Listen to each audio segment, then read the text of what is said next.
Hello. Hi. This is set up as a meeting, right? Yeah. Excellent. Was it not supposed to? No. Okay. Yeah, that way you can see people and you're not talking to a blank room. I figured some people would get on by now because I had someone at like 12:50 start to get on, but then no one's gotten on yet. So I started to get nervous. I was like, anyway.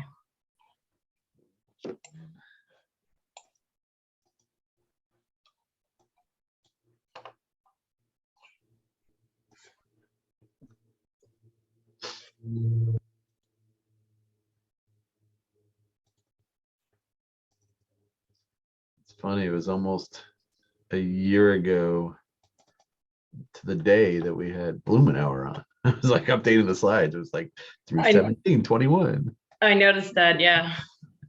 It's funny. It was.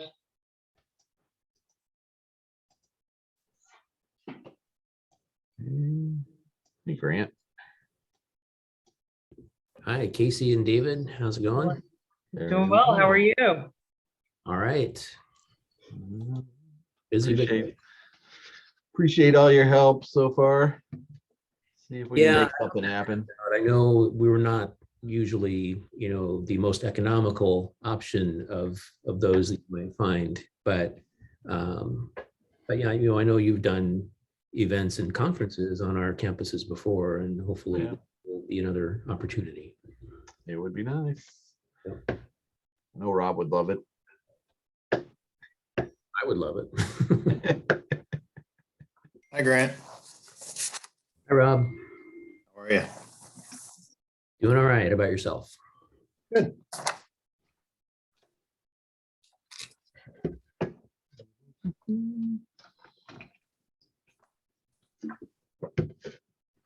Wait, what are they doing?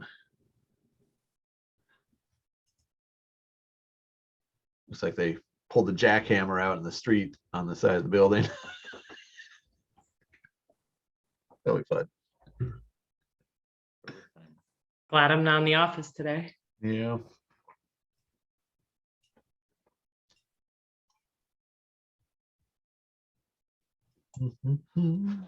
We had about 65 people register, so let's see who's able to join us.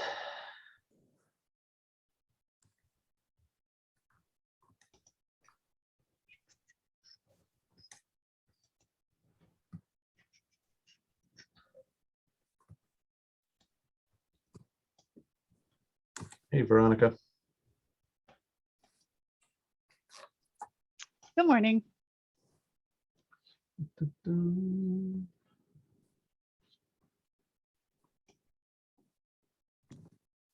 Hey, Brett. Hello. Good afternoon. And the Zelensky appearance in Congress hasn't impacted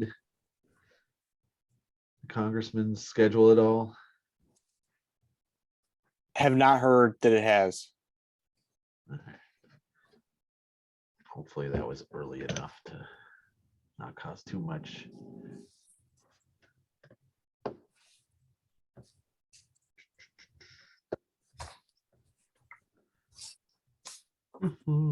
Where was that room they were speaking in actually? Is that in the visitor center, or is that, I'd never seen that room used. Likely it was like a secure room, like a skiff where they get their intelligence briefings or their other classified. I know it wasn't classified, but Yeah. the connection might have been. So Cool. that's the likely place.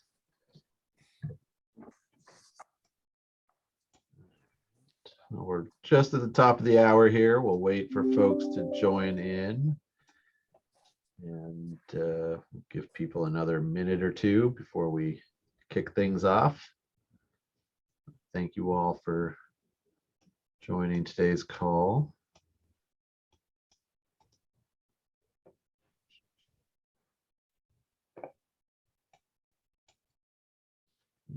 And, feel free to introduce yourselves in the chat.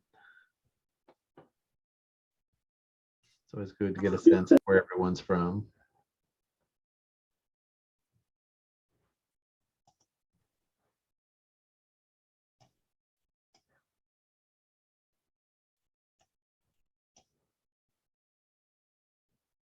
There we go, Georgina, kick us off.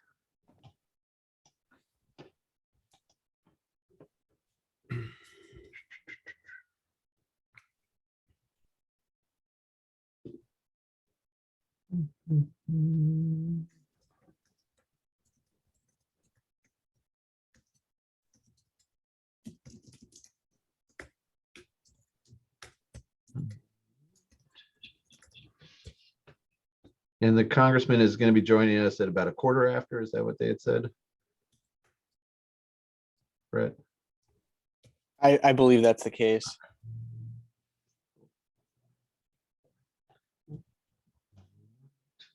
Well, we'll give one more moment here and we can then kick things off. Let everyone come into the room.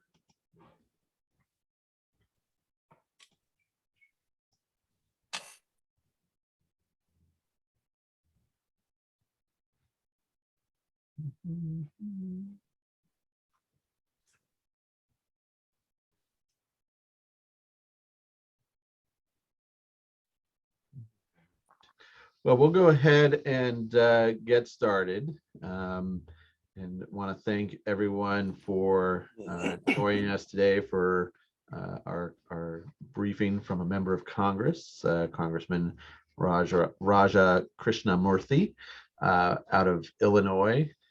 He's going to be joining us at about a quarter after. And so before he gets here, we wanted to take some time to get some updates from DC related to our transportation advocacy activities on the Hill from Brett Garson, and then we'll turn things over to Rob Henry, the chair of the Public Policy Committee, to welcome and introduce the congressman. There will be an opportunity for questions. So if you do have questions, it's probably easiest to you can either enter them into the chat if you want someone else to ask, or if at the end of the congressman's time, if you want to raise your hand and ask a question directly, that would be great. And then after the congressman speaks, we're going to have an opportunity to get an update from Jessica Alba, part of the Public Policy Committee as well, on the kickoff of ACT's cornerstones review process that's going to be taking place. So I encourage you all to stick around for that.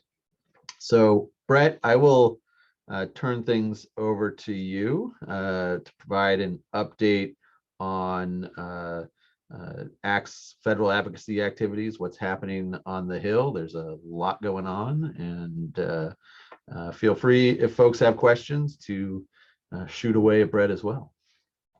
Thanks so much, David. And you just let me know when the congressman gets on in case I don't see that. So again, I'm Brett Garson with Smith, Dawson, and Andrews, and we're the team that works in Washington on behalf of ACT. And it was a incredibly busy last couple of years, and that culminated with the signing of the IIJA or bill. Both acronyms are thrown around in Washington, with record funding for public transportation, for programs that address climate, that address planning. And it's started to roll out really in early January, and it's been a whirlwind of activity. And if you talk to anyone at the Department of Transportation, you know they're incredibly busy putting together notice of funding opportunities, guidance documents, etc. And what was we were still kind of waiting on was Congress to pass the fiscal year 2022 omnibus bill. And why that was so critical, and that was just signed into law yesterday, why that was so critical was that was the tool that really unleashed the higher funding levels, both for public transportation and for highway, and also allowed the Department of Transportation to start working on these new programs and existing programs that had been modified by the infrastructure law. Until that point, they legally, statutorily were held back because the federal government was being funded by a continuing resolution. So that was a big deal. And another interesting aspect of the omnibus spending bill for fiscal year 22 is it was the first time that congressionally directed spending projects or earmarks or community projects, as they've been called, were included since 2010. And on top of the supplemental funding for the Ukraine activity and all the other things, we do believe that the earmarks actually were helpful for moving legislation along. And you're seeing a lot of comments along those lines. And that funded both highway and transit projects and planning projects, and then a whole host of other areas of the federal government. So it was it included a lot of good things. And I'm sure as stakeholders, you probably were aware that those were included. While the bill, the IIJA, was passed last year, ACT has continued its advocacy in Washington because, like any massive piece of legislation, there's a ton of things that we like in there, but sometimes not everything that we are hoping for gets included. One of the policy provisions that we are continuing to work on is the definition of transportation demand management. And why that's critical is because the Federal Highway Administration does not treat that definition in a uniform way across the country, and it sometimes leads to different TDM strategy projects and programs unable to be funded by funding streams like CMAQ or others. And then with all these new funding streams, we want to make sure that TDM's at the table and is an eligible expense. And so we're continuing to talk to members of Congress about trying to get a definition included in a moving legislative vehicle. We have been holding meetings with committees of jurisdiction. We've been talking to members' offices that serve on the Armed Services Committee, because we're looking at potentially utilizing the National Defense Authorization Act to move the definition. We think there is a nexus with military preparedness and defense installations and getting folks to and from those. And we continue to have positive conversations. In fact, I was talking to some Senate Environment and Public Works staffers about this last night, and they seemed receptive. But it continues to be something that we're pushing. And the NDAA, the National Defense Authorization Act, is something that typically gets passed at the end of every year, and that's why we're targeting that. And we'll continue to keep you all updated. If anyone has relationships with folks in the state of Alaska, that's one state we're trying to target to educate them on the importance of TDM, the TDM definition. Please let us know. We've reached out to the delegation, but always looking for others to join.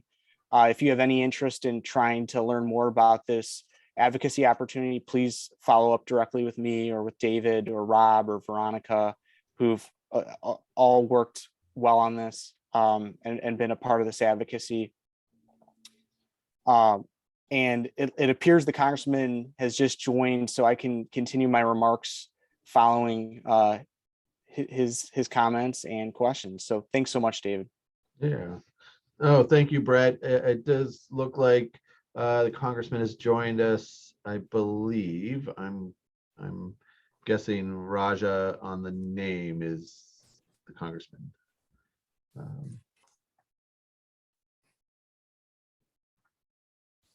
But maybe they're not fully connected yet.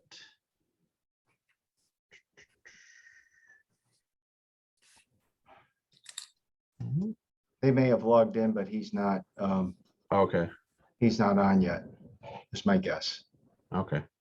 Well, we'll watch to see when his video goes live. Maybe Brett, if you want to. Yeah, absolutely. So just wanted to make everyone aware of that. And again, you guys being members of ACT, your input and your outreach to your delegation is critical, and we'd love it if you wanted to learn more and help us with this effort.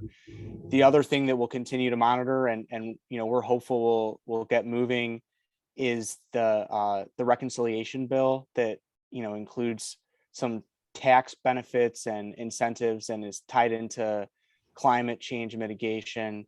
And I know in past webinars we've discussed some of the last mile, first mile benefits, such as the electric bike tax credit, the fringe benefit for monthly bike benefit, which can be stackable on top of a public transportation benefit, which is really great to hear and was pushed by Congressman Blumenauer's office. And so we're continuing to weigh in with the Senate. Unfortunately, the House is sort of at the mercy of the Senate on this one. And so it's important, if you're having conversations with your Senate offices, that you reach out and let them know there are some priorities that we hope get included in a reconciliation package if you move that. And these are those. And you can go to ACT's website if you want a little bit more information on what important programs there are. There's additional money for public transportation and housing. There's also a congestion relief program, which is funded at pretty significant levels. I think combined, it's about $4 billion and really plays into what transportation demand management is trying to do. And so we hope that would be included in a final agreement.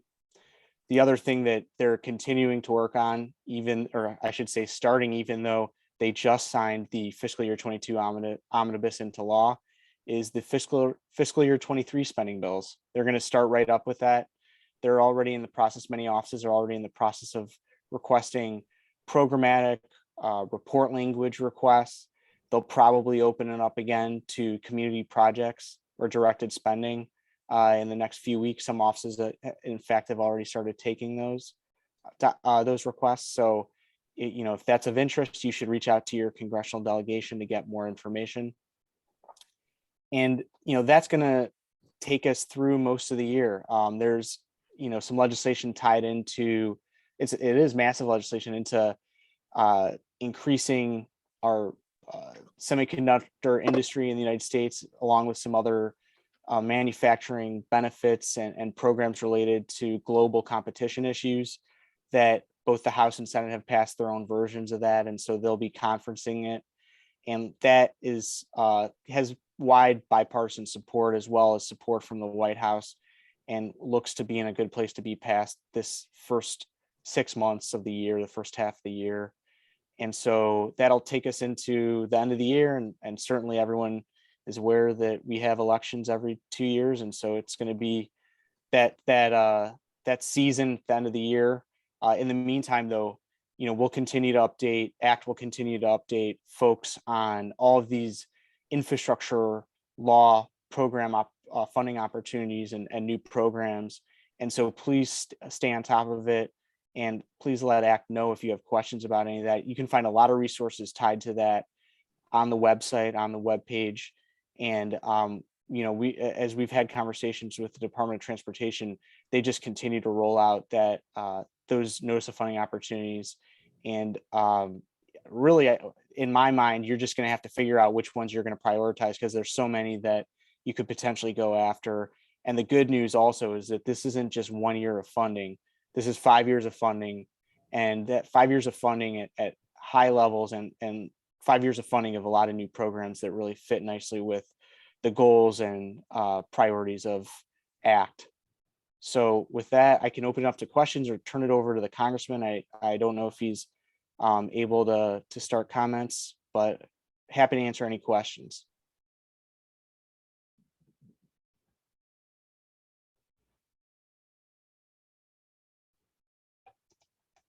And feel free, if you have a question, to unmute yourself and ask.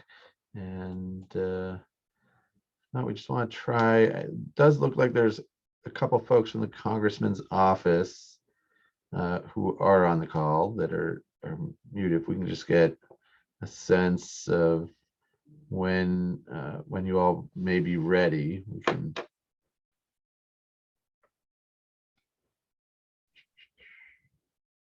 Yes, thank you. I think the congressman will still be just a couple moments. Oh, okay, no problem. Excellent.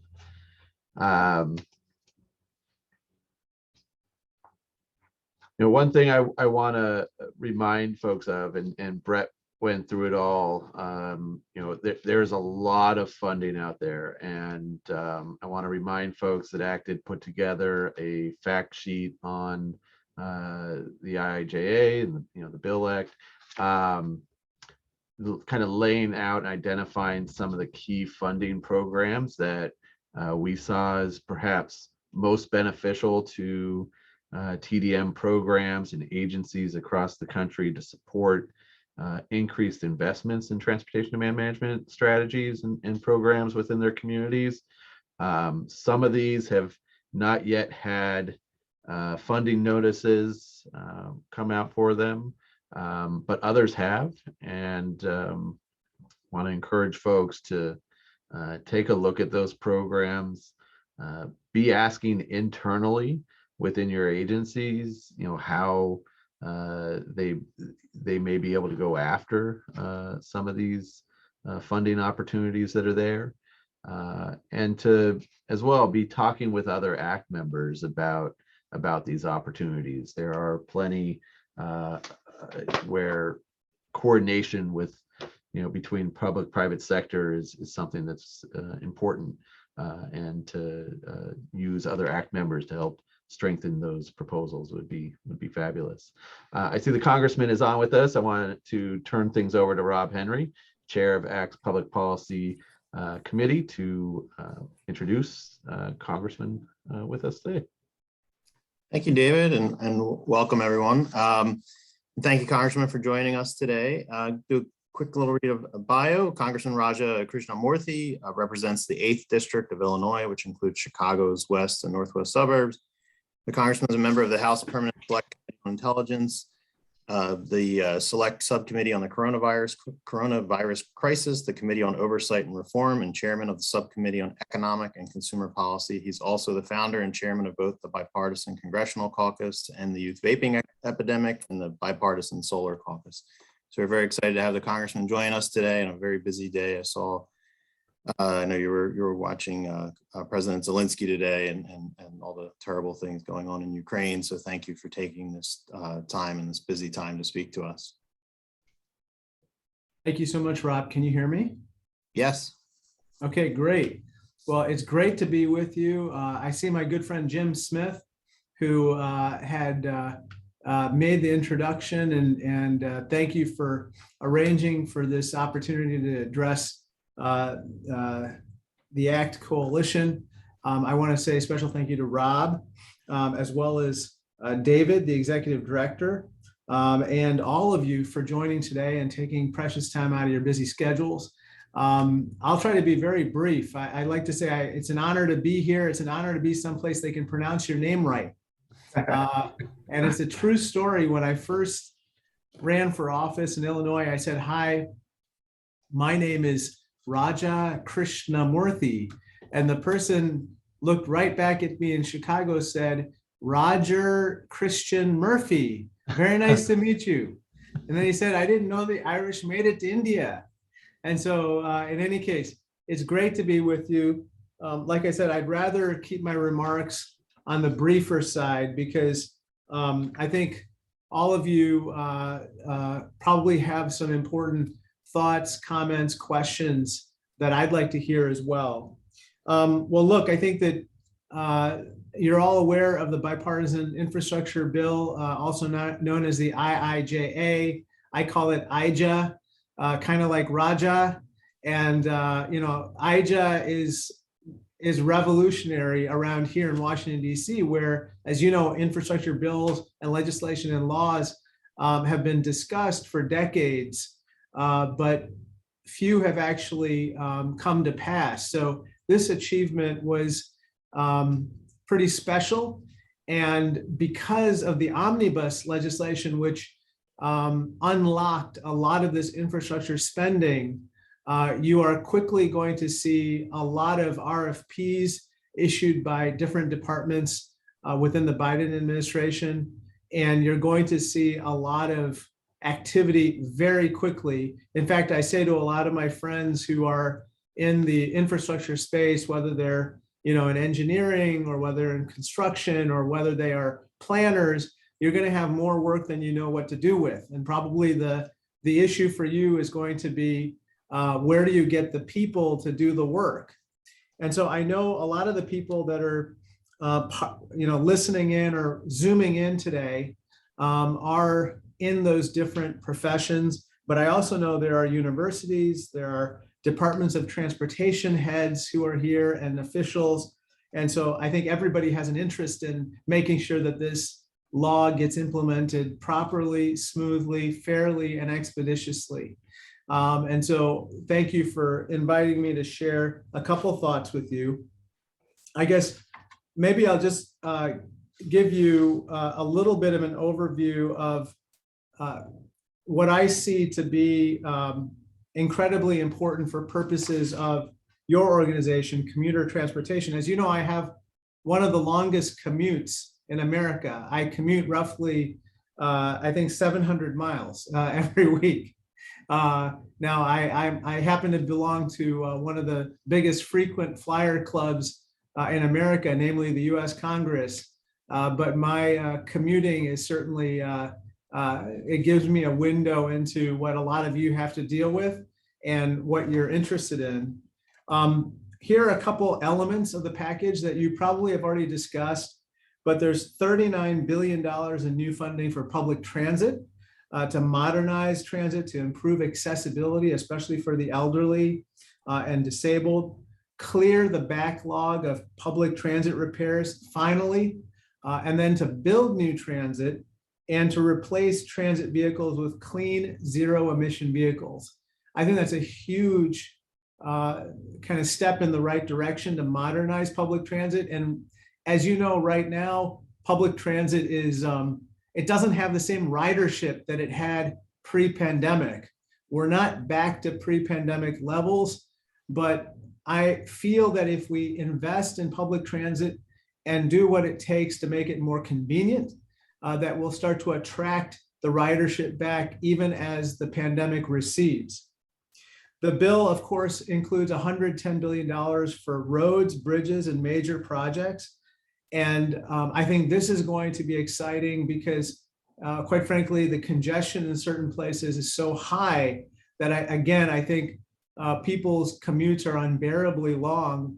And I think that this will help with reducing those commute times, reducing the environmental impact, and again, speeding people's time on their expressways or local roads. I always think about my own expressway right by my house. It's called the Elgin O'Hare Expressway. It neither reaches Elgin nor O'Hare, which is an interesting, it's the ultimate aspirationally named piece of infrastructure in the Chicago area. And I'm excited that there might be some funding to help to finalize or complete the Elgin O'Hare Expressway. And I think the same is true with so many pieces of infrastructure, not only in Illinois, but across the country. Finally, let me just mention the funding for EV infrastructure. I think this is tremendous. Billions of dollars are going to be poured into finally allowing for electric vehicle drivers to get beyond their range anxiety. I know people, including, for instance, my own parents, who are scared to drive their electric vehicle because they fear running out of juice. And I think that this particular investment in our EV infrastructure is going to accelerate the deployment of electric vehicles, also incentivize states and local jurisdictions and companies to invest in further EV infrastructure and really kind of help to electrify our transportation network in a way that we haven't seen before. There's one last thing.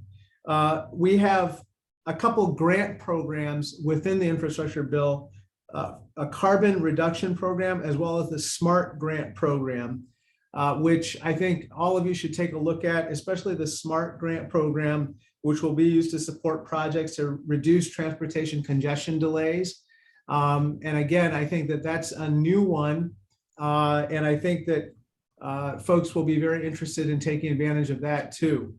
I hope that that gives a flavor for some of the things that I'm excited about in this bill. There's so many other pieces. I could go on and on talking about them, but again, I'd rather hear from you than hear myself talk.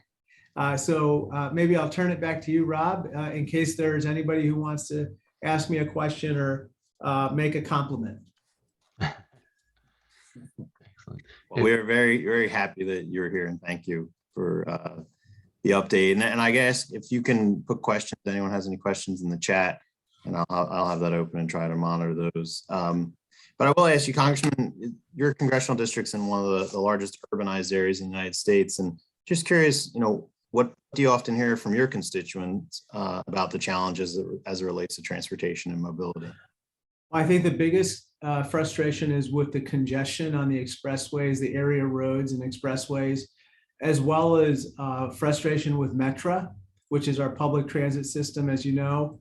And I think that, as I said before, I think that the IJA is going to have a lot to offer in the way of helping to reduce congestion by doing these repairs, widening expressways, as well as modernizing our public transit. Okay.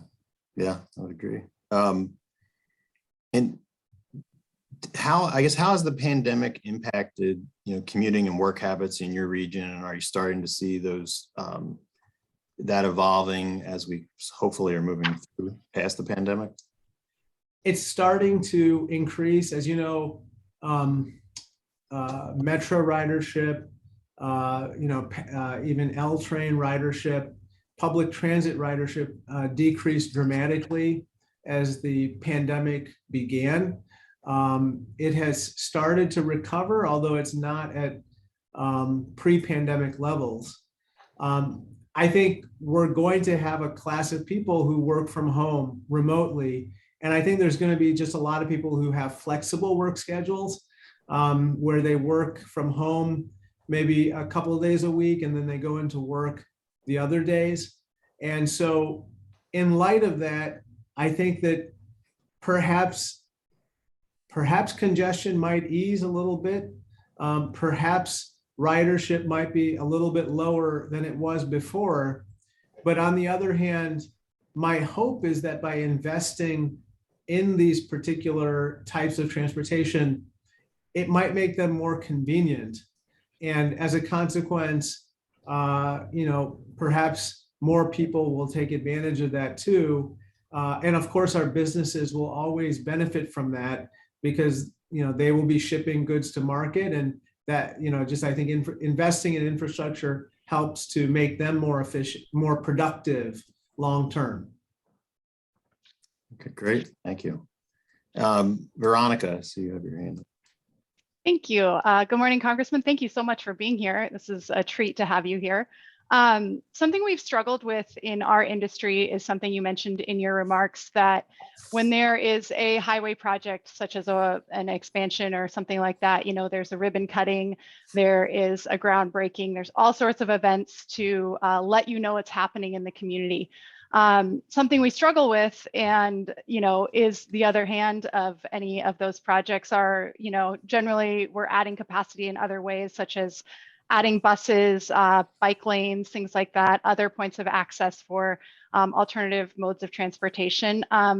How, as an elected official, would you want to celebrate those additional capacity adds we'd be doing? Would you be wanting to take a ride on a new bus route? Would you take a bike ride with other local officials? What would you want to participate in that would help talk about some of the other capacity adds we're using? Thank you. And Veronica, who are you with? Are you with a transit agency or? Oh gosh, yes, so sorry. Veronica Jarvis, and I work at the Thurston Regional Planning Council over here in Olympia, Washington. Oh, cool. Yeah. So Veronica, I think that a couple things. One is I always believe that initial ribbon cutting or that celebration is well attended even by the local media. They love to cover kind of new infrastructure improvements. And I think that that's a must, in my opinion. And then secondly, if you want to take a couple bites at the apple, I think that once you have, phase one of that project completed, or some pavement put down, or some accomplishment, you should celebrate it again. And you should bring the elected officials back and say, hey, phase one is done, and have some festivities around that. And I personally think that taking multiple bites at the apple makes a lot of sense in these infrastructure projects, because there is a long time usually between when the groundbreaking is and when it's completed, and you want to just keep the visibility up. I also tend to think that having milestones and celebrating them also gets everybody to try to get the milestone accomplished, because if you don't have those things, it'll just stretch on, and it might get delayed. There's less of an incentive to complete it and get attention for it. I like the idea about putting officials on bikes, or putting them on the bus, so to speak. I think first of all, I think that's fun, and it could be a great way to engage them, and people will possibly get a kick out of it. I think just logistically, it becomes a little hard sometimes to get people, to wrangle them together to do those things, but I think it's a great idea. Thank you. Great, thank you. One of the questions in the chat in regards to EV technology, and are there any incentives to major car manufacturers in the new infrastructure bill? Great question. I don't know. I don't want to, it seems like every time I read this bill, I discover new gems within the bill. And I don't know the answer to that question off the top of my head. If you, Devin Harris is my transportation staffer, and so she can definitely help answer that question if you want to follow up with us afterwards. But I think that, quite frankly, I think the biggest incentive for the car manufacturers was the investment in the EV infrastructure, honestly. That's something that they wanted very much. And so it made its way into the bill. Great, thank you. I mean, I appreciate when you don't know saying that you're not sure, because that's always very helpful. I'm good at that. I'm good at that, Rob. Good, that's great. And then for this one, do you have any idea when the carbon reduction program guidance might be released? If that, any type of timeline? Can you repeat that, Rob? With the carbon reduction program. Oh, yeah. Idea on the timeline? Thank you. I don't have the guidance on exactly when it's going to be released. Again, we can answer that question offline with Devin too. Okay, great. So I guess do you have any easy questions, Rob? I'm thinking. Well, thinking about your passion and being involved in the House Sustainable Energy and Environmental Coalition. Maybe why, from your perspective, as someone just raised their hand, addressing climate change on the federal level is important to you? Oh, okay. Well, I think that now we're kind of at an inflection point where if we really aim to be, under 1.5 C in terms of our worldwide temperature increase and stick to our Paris climate goals, we need to get to net zero by, not too much in the distant future at this point. And so the only way that we can do that is through massive redirection of incentives at the federal level. As you know, there is a bill with those particular incentives. We're trying to negotiate that in the Senate. I still think that we have a good chance of getting it done, but I think that we should get that done sooner rather than later so that we can really get to net zero and get to the clean emissions, that clean renewable energy targets that we have. I happen to also be the bipartisan chair of the Solar Caucus in Congress. And so that is a group that's growing, and it has a lot of Republicans and Democrats part of it, which I'm glad to see. And we're actually, trying to plan, more incentives to keep the solar revolution going as well. Great. So another wonderful tool in the toolbox to help achieve the goals. And yeah, I think we very much wish the Build Better would move forward. I like to say, it would be great to have BBB, but if I could get a B or a BB, I'd be very happy at this point. That's great. So real quick, I tried Jessica, had a question, Jessica Alba from Stanford University. Yes, thank you so much, Rob, and thank you for being here, Congressman. I'm going to actually piggyback on Larry Filler's comment here in the chat window, and it has to do with the increase in gas prices. And our organization has had a lot of discussion here over the past week and a half that so many of the news articles and the news reporting on TV is so focused on, if you are, we all feel the high gas prices. So this is what you can do. You have to find the cheapest gas.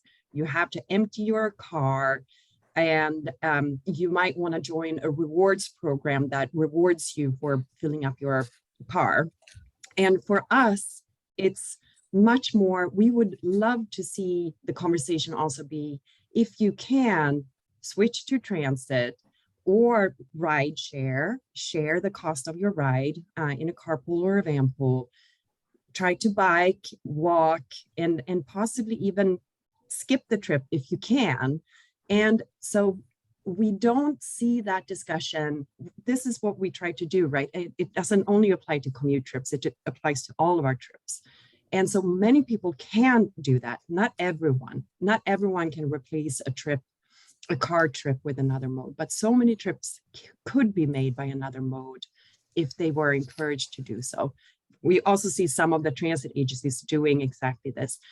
Is there any chance that this discussion could come up at the congressional level, that it becomes more common that we have this discussion, that we don't necessarily have to encourage all of these car trips? It's also about getting people into these other modes to the extent possible.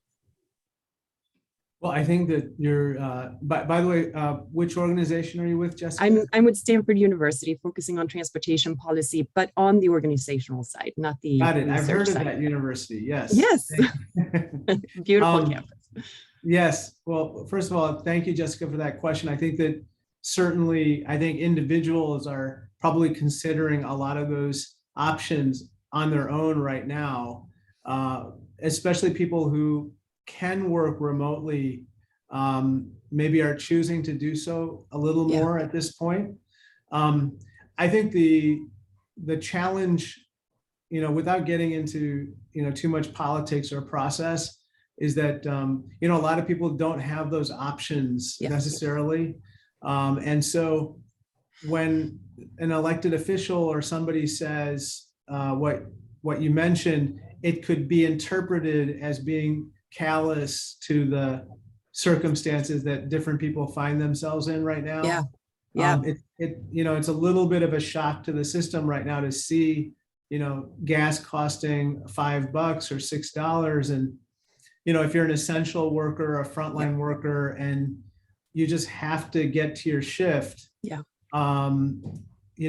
kind of have to drive. And I'm concerned about this because, that as a practical matter, what that means is for underserved communities or people on the lower rung of the economic ladder, they have to basically skimp on other things to afford their gas bill. And that's problematic, to say the least. No, I agree. It's really important that we get these messages right. So I truly appreciate your response, Congressman. I think, Jessica, what you're saying makes a lot of sense, especially the public transit piece. It might actually, I'd be very curious. I'm going to check with our local commuter agency, Metra, which, it was serving 1 million rides a day, which is a lot right before the pandemic. And now it's around like 300,000 to 400,000 rides a day, I think. So I'd like to see what the gas prices are doing with regard to their ridership. But thank you for the question. Thank you. Thank you. Okay, one final question. I see your old friend Jim Smith here with his hand up. So Jim. Thanks, Rob. Hi, Raja. Hey, Jim. Good to see you. Good to see you. Good to be seen. Thanks for making yourself available today for this organization. You touched on a lot of topics and issues that are dear to the heart of all these people. When you talk about congestion and mobility and access and carbon reduction, that's what this organization is all about, trying to maximize the efficiency of our transportation system and get people out of cars and to promote alternative modes. And the IIJA does that. Thank you for your support. Thank you for your support for public transportation generally. I know you're a major advocate for transit in the Chicagoland region and increasing commuter options. And so we appreciate that very much. My last point is just in talking about gas tax and the price of gasoline. I noted this morning that the price of oil is down today, but the average cost of a gallon of gasoline has not correspondingly come down. I think that's something that, and your responsibility, the oversight committee, that you might want to take a look at. And the other point is there are a lot of politicians around the country who are calling for a short-term exemption or rollback of state and federal gasoline taxes. And I think that there's plenty of evidence when that has happened in the past that it has not had a corresponding reduction on the price of a gallon of gas at the pump. So just keep that in mind. And thank you again for all you've done for transit in the Chicago region and nationally. And thank you for being here today. Well, Jim, thank you. Thanks for connecting me to this august group. And thanks for allowing me to address everybody. I think that with regard to your comments, you're absolutely right. I think that a barrel of oil has gone down from $130 a barrel to less than $100 a barrel, but we haven't really seen much of a drop in the price of gasoline. And I do think that, there's a theory that when you're in an inflationary time, different companies try to take advantage of that in hiking their prices, even though their costs may not be going up correspondingly. And so my committee, on the oversight committee, I chair the subcommittee on economic and consumer policy. We've been looking into different situations like that. The best example of it is meat processing, by the way, where the price of meat has gone up like 30%, even though the costs have not gone up nearly that much. In the gas sector, I think we are actually looking at this issue closely. And thank you for, kind of pointing that out. Hopefully we can, we just have to figure out a way to see oil prices kind of decline. I think, unfortunately, the uncertainty in Ukraine is it's stirring the pot. Let's just put it that way. Putting on my intelligence committee hat for a second, I can say that, as long as Russia continues this unprovoked and barbaric war in the Ukraine, it's going to continue to roil the energy markets. So we just have to, deal with that as well. Okay. Great. Thank you very much. And I know you've got a tight schedule today, so we don't want to hold you any longer, but I'll let Rob have the last word. Sure. Thanks, Jim. Yes, thank you, Congressman. Really appreciate you taking the time. We know it's a very busy time with everything going on in the world and the country. And thank you for your leadership. And we look forward to continuing to work with you. And just encourage you and your team to reach out if there's anything that we can help you with as a national. We'll actually be in Chicago this summer for our international conference. So hopefully you or your team can come visit us when we're there. Well, Rob, thank you so much. And please keep me posted through Jim or otherwise. And all of you, thank you for doing what you're doing. And as I said before, feel free to call upon my office for any assistance on any specific issues going forward. And just get ready for a flood of interesting notifications from the Biden administration. I think that this bill is, quite exciting, and a lot of activity is going to happen very quickly here. Great. We're excited. Well, thank you again. Thank you. Thank you so much. Thank you, Bye-bye. Congressman. Bye-bye. All right, David, I will turn it over to you, I think. Yeah, and I will, no, it's great. It was good to hear some feedback. I do think, we'll have to pay attention to the messaging coming out on the gas price side, and how do we change some of that conversation that is taking place. I want to encourage everyone on the call to join us on Friday for our virtual discussion that's going to be focused solely on that topic around rising gas prices and the opportunity for TDM to really surge in as a solution.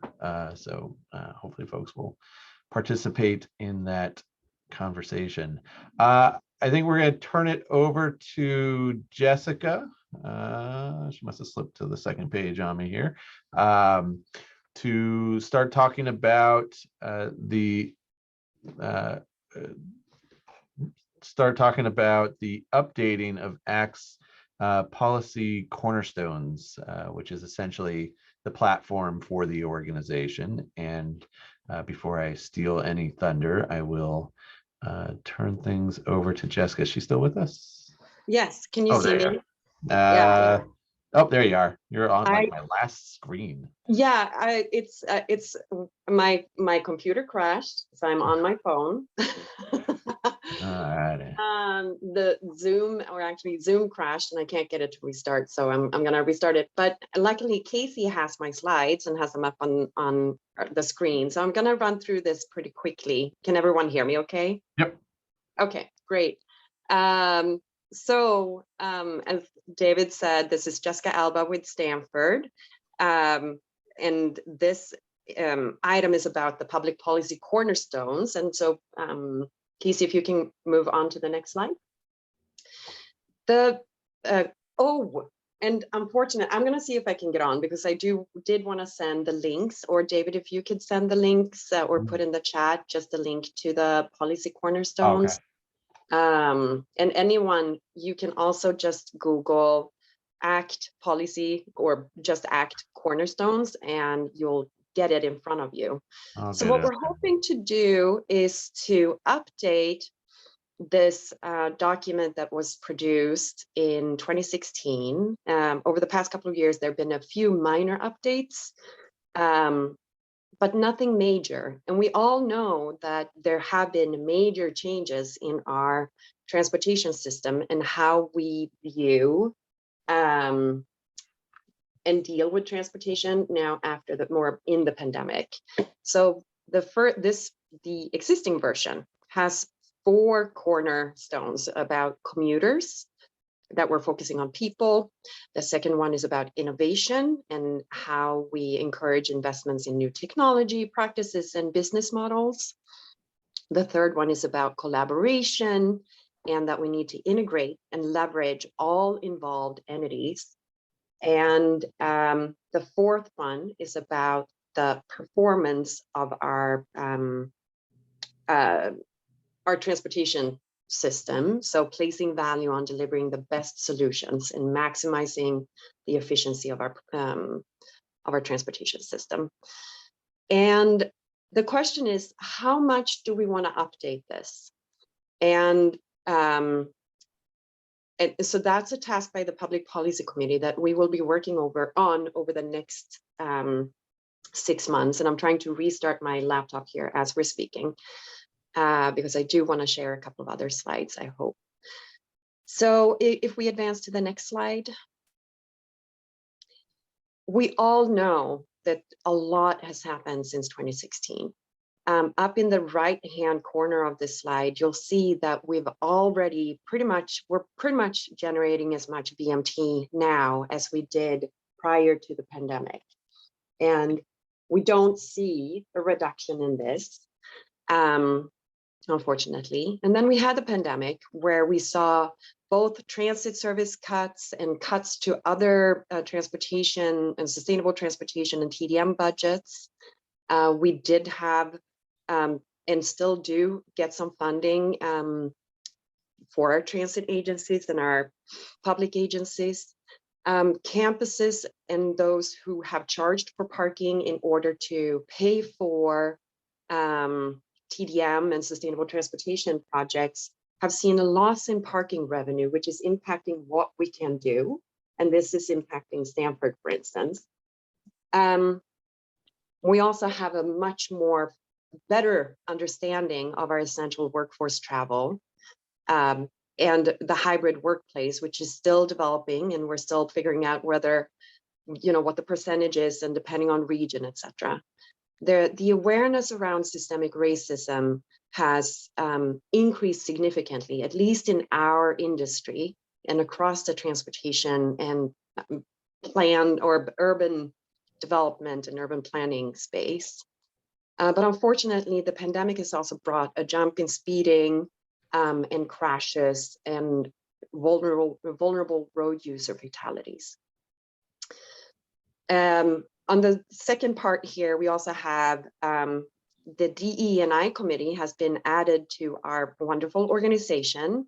And this committee has already provided initial feedback on the Cornerstones document. So I want to give them a big kudos here on the call. And this is the kind of engagement that we're hoping to get from others within the organization, because we want this to be something that we're all proud of and interested in sharing across the industry and with our Congress members, etc. In addition to, as I realize how I'm shifting here back to some of the more external factors that are impacting what we do, there's a significant shift from white collar peak hour service and travel to all day, everywhere travel and transit service, for instance. And that has to be funded in a different way. We also have the questions around affordability, equity, seamlessness that also impact ACT and what we do. Increase in e-bike sales and bike sales, a significant increase in slow and flexible streets and retail streets and restaurant streets. There's everything going on in the shared e-mobility space, all the way down from the scooters up to autonomous vehicles in the near or distant future. We have the concept of 15-minute cities, where we have better access to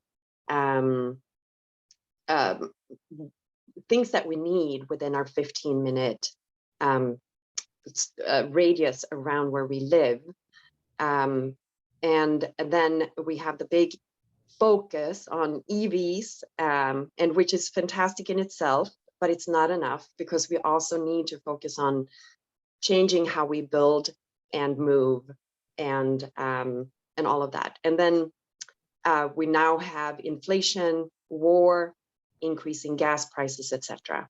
So of all of this, what do we want to focus on in our cornerstones? It feels like some of the components are related to equity, essential travel, all day travel, and that we're, even if commute is part of our logo and title for the organization, the name of the organization, we understand that we have a big impact on other trips as well. And with that, we can move to the next slide. So over the next 6 months, we are gonna, if we look at the timeline here, we will have a roundtable discussion at the Future of Commuting Summit in Pittsburgh in April. We're gonna have additional opportunities for member input during the early summer. We hope to present a final draft version at the International Conference in Chicago in July, August. And looking for input as well at that time, and then finalize this in August, September in preparation for potential, what do we say, our policy trip, flying in DC. You have our names and email addresses there if you have questions and would like to be part of this little task force. And also if you have feedback on this.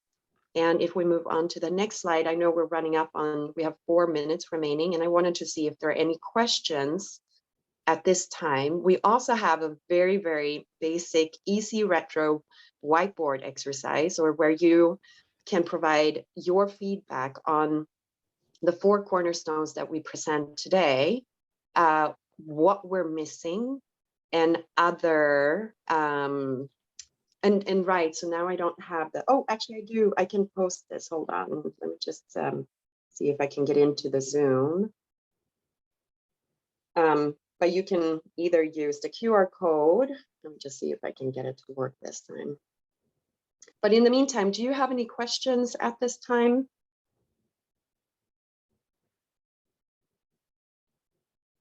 And I don't see the screen, so I'm hoping that you guys, if you see anyone raise their hand or We'll let you know.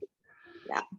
You know, this, you know, I'm really excited about this opportunity. One, ACT's cornerstones represent who we are as an industry, what we're trying to achieve, will guide our policy work at the federal level all the way down to the local level. So this opportunity for us to step back and really think about what it is are our priorities on a policy front, and kind of some aspirational goals that we want to try and see achieved, is a really an exciting opportunity for the entire membership. As Jessica noted, it was 2016 the last time these were updated. It's 6 years is a long time, and the world has changed significantly. Even ACT has changed significantly, and we hope that for all of you that may be involved in councils or on other committees, we'll be encouraging all of them to dedicate some time in meetings to review the cornerstones and to provide feedback and input, especially from the council perspectives. So stay tuned for that opportunity as well. And I know we don't have a lot of time today to focus on the easy retro exercise, but that is a live site. Feel free to take the link and visit it. It won't disappear once the meeting is over. You can continue to provide your thoughts on it. And Jessica just posted the link as well. Yep. Yeah, great. Well, just let me know, or let someone, the committee here with Andrew and Dion, let us know if you have any feedback, if you want to be involved in the task force.